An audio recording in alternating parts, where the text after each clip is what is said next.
Welcome, chat, to a very special episode of Cooking with Surfer. We're on the episode 10. It's a very iconic and a climactic moment here on the show. We've reached this milestone, and so today we got a very special episode just for the chat. So, inspired by a very wise man and a good friend of the show, Barry Blutnick, today we're doing the PB&J to the chat. So, you're going to start.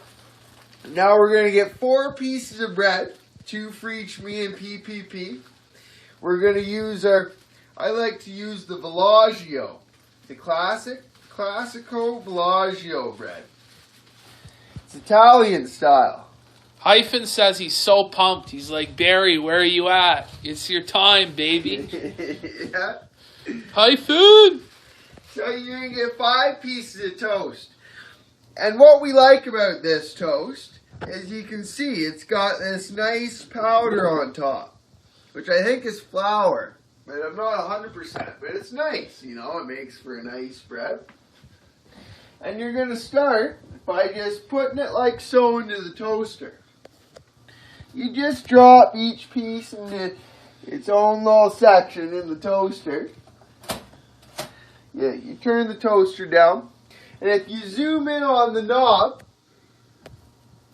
you can see we got our toaster at about a 3. Which gives it just the nice amount of crispiness, it's not too soft, it's not too crispy, it's just that right amount. Now all your toasters will be different, but our toaster's an Oster, and it works best at the 3 setting for just about everything. I'm not the sort of guy that likes to change the setting on the toaster around too often, so keep it at about a 3. You in the fly check? You're getting wise to the fly check. Oh, yeah, you just got the whole phone angled down, You got it like this far away from me. It just angled down. Angled right down for the fly check. Well, I'll have to get more stealthy with the fly check so that you don't know. Well, the further back you are, the less of an angle you have to tilt the phone, right? So, but if you're like this close, it's a lot more of an angle to tilt the phone. You gotta get right in there for the fucking this fly check, Yeah. Well, I was sitting there working today, and I was just twirling my pubes with my fingers. What? To fly. This is supposed to be a family-friendly show there. Hopefully, nobody's here to watch it. Well, it's not a family-friendly show. We have 2 viewers. Hyphen says if Barry misses this, I will literally eat garbage. And Hyphen has also said that he's hopped up on Sudafeds. I don't know. He's on like some pseudo-pharmaceuticals. The epinephrine. Yeah. We're taking the epinephrine. Now, you want to make sure you rinse your hands off. Because we're going to be handling the toast after here. While we're waiting for the bread, you see, I like to use the crunchy peanut butter because it's got a nice consistency to it, It's got the whole peanuts, which gives it a nice crunch, and you really get to enjoy the peanuts out of it. And then we got the Smucker's, the raspberry jam. For some people, it's a toss-up between the raspberry and the strawberry jam. But here on Cooking with Surfer, we prefer the raspberry jam, and that's what we're going to use for the J. See, the Smucker's is a good brand. Duck Dick says, hey, Surfer, can you show Gunt? Oh, I think I've shown Gunt. You got a good picture of the Gunt. Yeah, there are a lot of people who get real excited. We were up to 10 whole viewers, which is pretty impressive. Yeah. It's a special episode, you tune it in to see some good stuff. Now, one of the great things about PB&J is you don't need to use a plate for it. You can put your PB&J right on a paper towel, and it saves you doing dishes, which, saves time, and time is money, so that's nice. So we're just going to put down our paper towel just like so. And we heard the toast pop out of the toaster. So you want to make sure you don't reach into the toaster, you know, because you'll electrocute yourself. But you get your pieces of bread and you place them in a nice square like that on the paper towel. You see it's nice and got some brown lines. You know, it's still a little bit soft. It's just the perfect consistency. Now, Hyphen has said that bumbleberry jam is better. I don't think I've ever had bumbleberry jam in my life, but it's probably not bad. Sounds like he's a bumblefuck. Yeah. So, to start, now you're going to want to sit down. You can sit down there too, PB. And you want to start off with your PB. You get your peanut butter. You open up the peanut butter. You know, here's a brand new one, you know. Just for this iconic episode, I decided I'd use the brand new peanut butter. You know, And this is the Kraft Chunky peanut butter. Yeah, it's the best peanut butter there is. So you want to open her up, just like so. You can see you got a nice lot of whole peanuts in there in the chunky peanut butter. And you just dig out a nice chunk of it with your butter knife there. You see there's the PB. You grab your toast. And you want to make sure, you see you don't want to push too hard. Because if you push too hard, you're going to get too thin of a layer. Especially with the crunchy peanuts. So you want to push with just the right amount of firmness. So you can get a nice thickness to the layer of the peanut butter. And you spread it evenly. You want to make sure you spread it nice and evenly.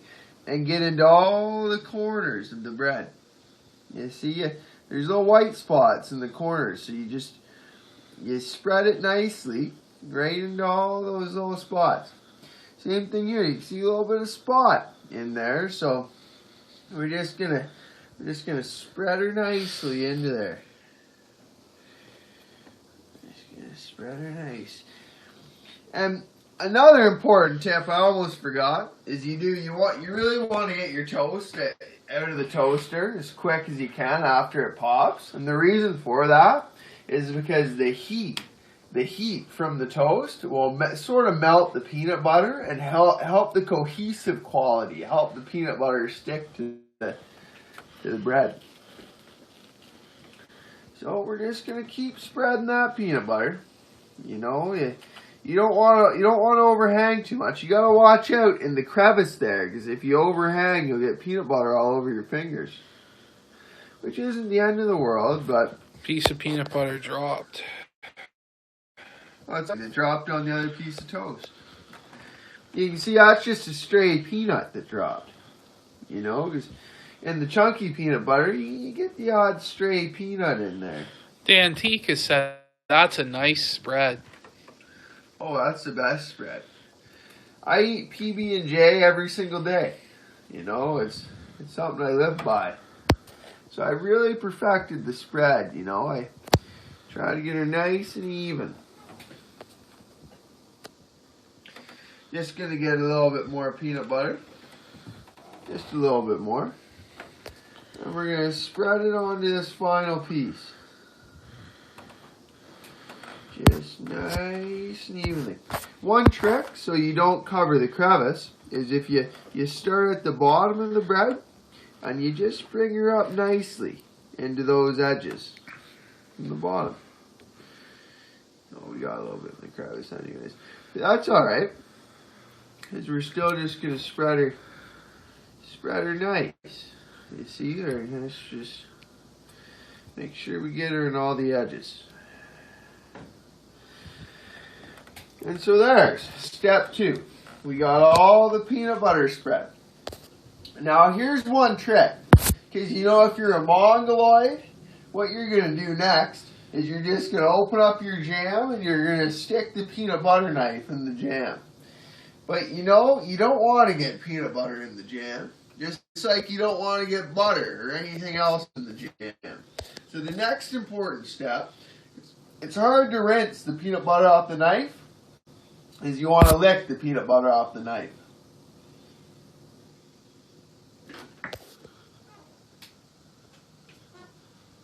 Now, is there any sort of technique to licking the peanut butter off the knife, Surfer? Yeah, I mean, you want to lick it nice and slow, and then you can really get a grip on it all. Because as your tongue salivates, it's going to grab more peanut butter. And then you don't miss any on the knife, because you don't want to be a troglodyte and get the peanut butter in the jam.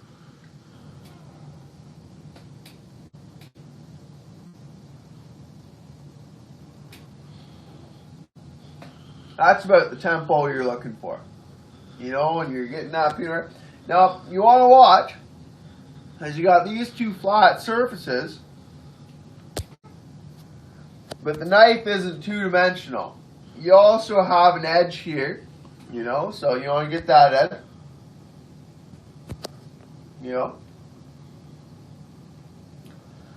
And now you want to watch out, because sometimes you're stuck with a steak knife, or like some sort of sharp knife. And when you do it with that, you want to make sure you're sitting down. You don't want to be walking around licking the peanut butter off a steak knife. You know? Yeah, that would be a bad idea there. Yeah, but you can still lick the peanut butter off the steak knife. You just got to be sitting down, and you don't want to lick towards the edge. You want to lick away from it, you know? So now, because I was licking the knife and I'm going to use the jam, I don't want to get my saliva in the jam, and I don't think PPP wants to eat from the knife I've been licking. I don't know, maybe he seemed to want to drink out of my cup when we did the beer. That's not even a big deal. What, drink out of my cup? Yeah. Yeah, it's a big deal, buddy. It's not a big deal. Get your lip crust all over my freaking cup. I just don't even think it's a big deal at all. It is a big deal. They're saying, Surfer, please cut your tongue like Steve-O, then spit your blood onto PPP. You can't cut your tongue with it with a butter knife. Are you sure? Yeah. Let's see here. Get a real tight zoom. See that? Surfer's being a Billy Badass. Now I gotta rinse the damn knife again. You got more saliva on it. You know, it's not a big deal, says CPT, but you know, we like to do things to a higher standard on the Cooking with Surfer. Well, there's a difference between the knife and the cup, you know? Because my thinking with the cup was, okay, well, I'm going to take a sip out of the cup and then just pour the remainder of the beer out because it was garbage. Just get slobber in the cup. I don't know, man. Yeah. People don't seem to be grasping what my thought process was there, but whatever. No. So next, you've got all your PB on the toast. You want to get your jam next. We got a nice fresh knife again. You see, we're not going to get anything in the jam because you don't want to get anything on the jam. And now here comes the key trick to the PB&J. You know, almost nothing I've shown you guys in this episode so far is quite as insightful as this. So, you get out a nice little chunk of the jam, and you don't just spread it. Because if you spread it, you're going to get more peanut butter on the knife. So you drop it with gravity. You want to get just the right amount on each piece. So you see, you can use gravity, and the jam just slides off. You sort of ease her along the way. You help her out. You know, you can tap with your finger. Just give her some wags. Solo Blue has said, finally, the PB&J queue has been answered. Yeah. Well, we've almost got it answered. We're almost there. Now, he asked when the next reading of Day of the Rope is going to be. We might do it after this. Yeah, we might do 2 chapters tomorrow. I'm not sure at this point. But. Yeah. Now you want? Yeah, we might do a 1 chapter after we finish the PB&J here. But one thing that's important, so you want to make sure before you start spreading the jam that you do have the right amount. So if you do an overview, if you do a bird's eye view, you can see these two pieces. That's about the amount of jam you want to use.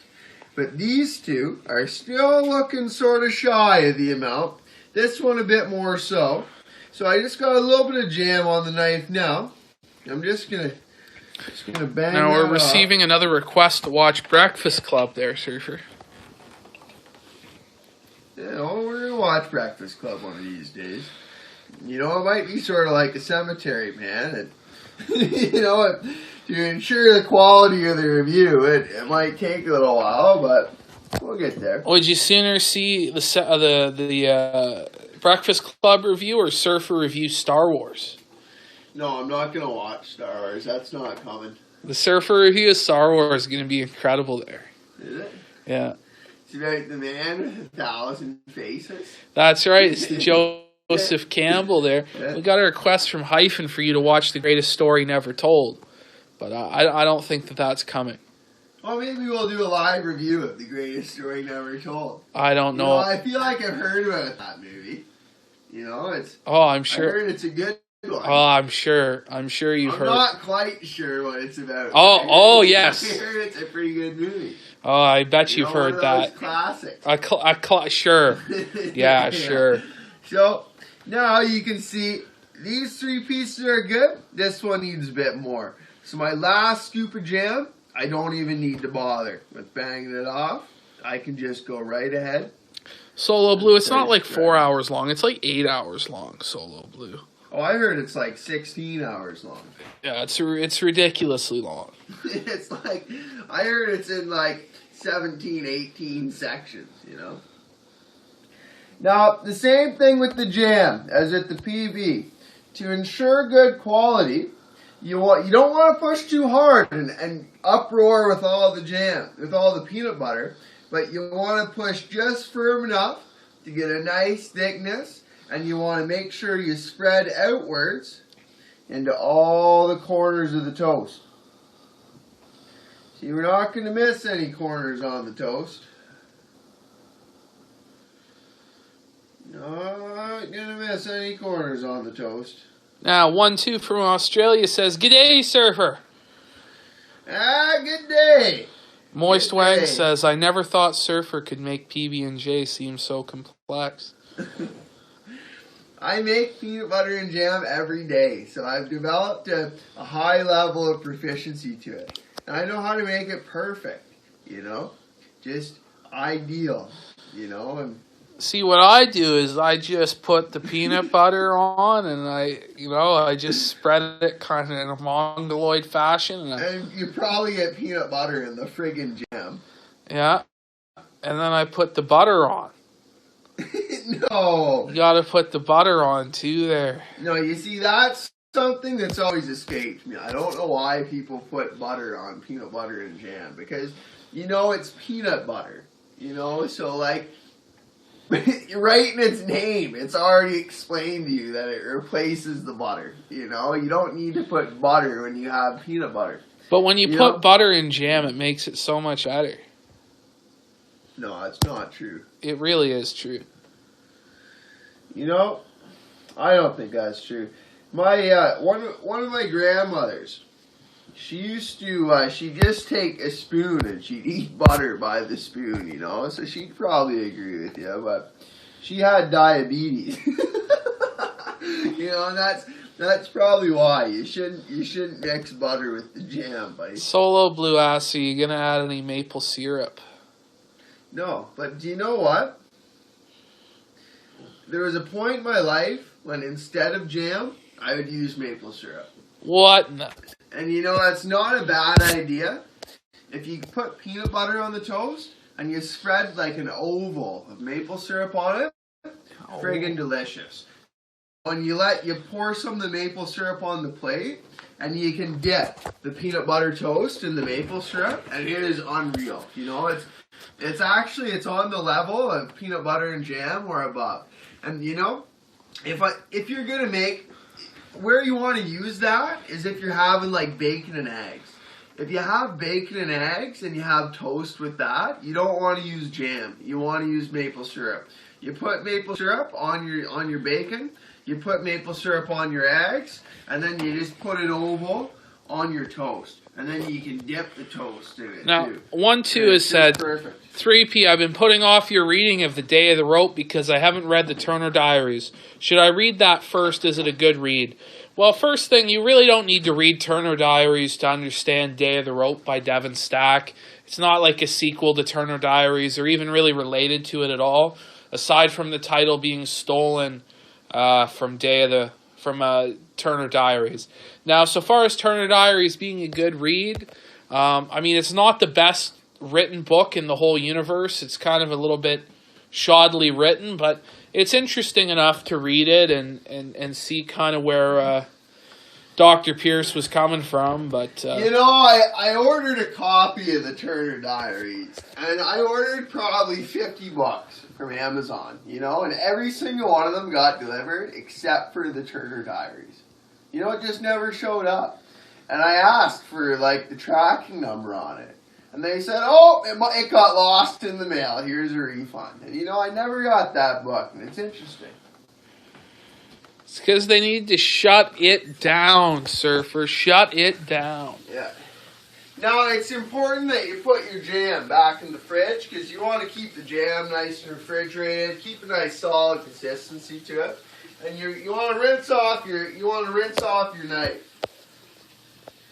Because then the jam and the peanut butter don't harden to it. It's easier to do your dishes later. Just give her a nice rinse off. Now, one of the great things about paper towel is it separates in the middle. Wow. So now I can give these two to PPP. Wow. Now you got to say it, PB&J to the chat. Yeah, I was going to do that next. And there you have it, chat. We got PB&J to the chat.